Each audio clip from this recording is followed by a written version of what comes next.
As much as I can remember, I think it started in primary school on an occasion where I was fondling with a little girl. I suspect that was when the seed was planted, even before I got born again in junior secondary school. I don't quite remember when I started masturbating and watching pornographic videos. I will often engage in this act multiple times a day since I didn't have a phone then. I didn't just stop there. I also had dreams where I was involved in this act. So I was engaged both in real life and the dream world. So you can say I was active. This really affected my mental health, and my mind was mostly filled with obscene images. Sometimes I would feel like a massive weight was placed on my head. Often, my parents would hear breaking news about madness and advise me to pray for myself. They will keep praying for their disobedient child. I wish they knew better.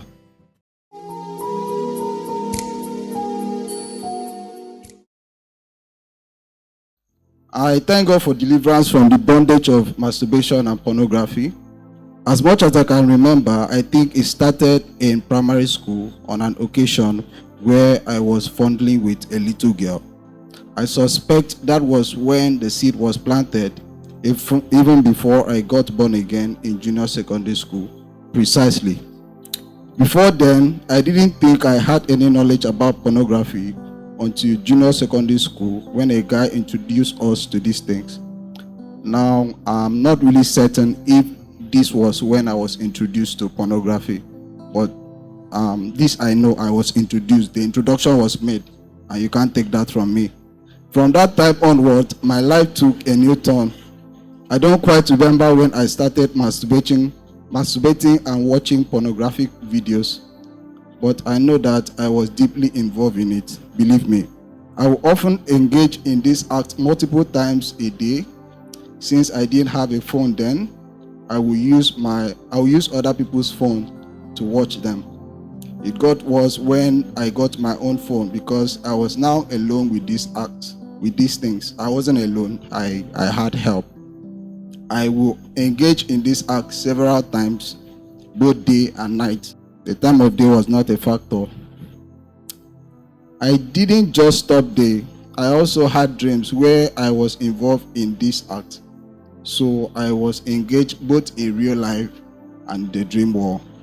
So you can say I was active. This really affected my mental health, and my mind was mostly filled with obscene images. Sometimes I would feel like a massive weight was placed on my head. This distressing condition will make me want to rest my head on something just to ease the burden. So at the time, I think I was a host. So the only way I could relieve myself of the tension was to rest my head on something. And I struggled to remember things and would literally feel as if I was bruised in the head along with pains. It was unbearable. I will often beg God for mercy, because if this continued, I might have probably keep derailing mentally, and that wasn't a good thing. Often, my parents would hear breaking news about madness and advise me to pray for myself. They will keep praying for their disobedient child. I wish they knew better. By 2023, the issue took a new turn after I reluctantly confessed to a minister who was invited to preach in my local church. I had victory for about 5 months before I relapsed and continued until I came to God's Lighthouse. Now, the only reason why I confessed to the man was because he had already seen it, and I couldn't hide it from him. So I just had to let it out. My deliverance. I believe my deliverance came after a Psalm 139 prayer session last year, where I was prayed for and rebuked by a leader. She highlighted the long-term effect of this act, and this still sticks with me today. I was encouraged to fill my mind with scriptures and fight every tempting thought. Now, even when the spirit of lust is active, I can fight, and not just fight, but fight with the right weapon, unlike then that you think is prayer, praying for 7 hours. So I got understanding. I thank God for the teachings here, the fellowship of brethren, and the structures in this house, in the house that has been set to help others grow. The one structure I'm grateful for is the accountability structure. It helps in a way to keep us in check. To add to this, I can't remember the last time my parents called to tell me about any plot to make me mad. This might be suggestive of the fact that my exposure to filthy content may have opened a door to this attack.